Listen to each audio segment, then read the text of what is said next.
Good morning to you. Now, cancer patients have faced worsening delays for treatments amid chronic staff shortages, exacerbated, of course, still by the pandemic. Well, according to the World Health Organization, around 40% of physicians could leave the profession over the next 5 years. Well, a workforce fund has now been created to tackle the challenges within the sector and try to improve patient care. Well, joining us now in the studio is leading oncology nurse, Professor Andreas Haralambous, and Executive Director of the European Cancer Community Foundation, Mike Morrissey. Very good morning to you both. And we'll start with you, Andreas. Just how bad is this crisis?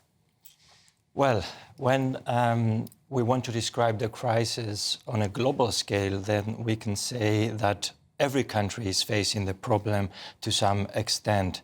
When we're talking about the UK, we're talking about shortages of cancer nurses, cancer doctors, pharmacists, technical staff.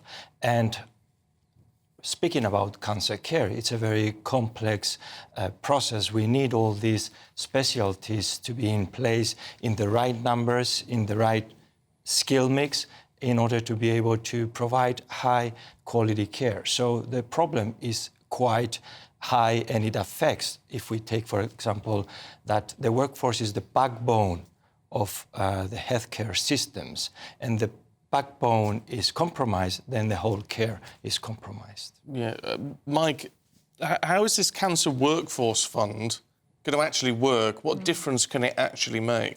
Well, we're trying to address a problem that we haven't seen in 50 years, Stephen. You know, it's at that scale. And Andreas set up a foundation last year to attract funding from outside healthcare. We're very good in healthcare about talking to each other, but what we'll be doing tonight at the Mansion House with the Lord Mayor of the City of London is attracting people from outside healthcare to come and fund projects in the communities to make a difference to the workforce crisis. Because if you meet people on the front line of healthcare, they're very creative. They've got the solutions. They know where the problems are. There's huge amounts of bureaucracy that shouldn't be there. There's a lack of technology sometimes for processes that could be automated. So we're getting our doctors and nurses and pharmacists to spend all their time form filling and not with the patients and their loved ones.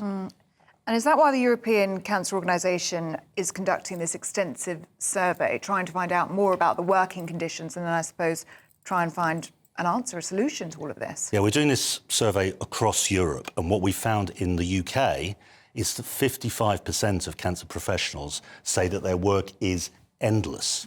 I mean, that kind of burnout that we're seeing from cancer professionals, of course, a lot of it was during COVID that it started. People have left the profession, and then the ones left in the profession have got more work to do. Andreas, is there a concern about getting... I mean, obviously, you're trying to get hold of money, as Mike was saying, from outside the health sector. But does that raise a concern? Because, in a way, that's not how you want to fund a system, necessarily, is it? Especially in the UK, you know, it's all meant to be covered. So the idea of having to get outside companies to fund and continually fund this sort of care is a concern, isn't it? As necessary as it may be. I don't think that it is a concern, but the thing and what this workforce fund is going or trying to do is not to replace the healthcare system. It's here to provide different things that the healthcare systems are doing in the UK and across Europe. We're here, as Mike already said, to fund those initiatives that can provide solutions to the problem, to the crisis, solutions that are coming from the healthcare professionals who have an insider view of the actual problem. So we're not here to replace, but we are here to complement and make care more comprehensive. How frustrating is it that, as you say, people working within the sector, particularly within oncology, have all this sort of wealth of information, and we get the impression then that they're not being listened to. They're not able to put that knowledge to real use or to the right use. Well, that is true. I mean, we haven't come to the workforce crisis overnight. I mean, we could have seen this problem manifesting itself at least a decade ago. And I would say that poor action in the process has resulted in the numbers that we're looking today. Of course, COVID contributed to it as well. But as you said, we have to be listening to our workforce much more, and we have to give them the right tools so that their voices are raised and heard.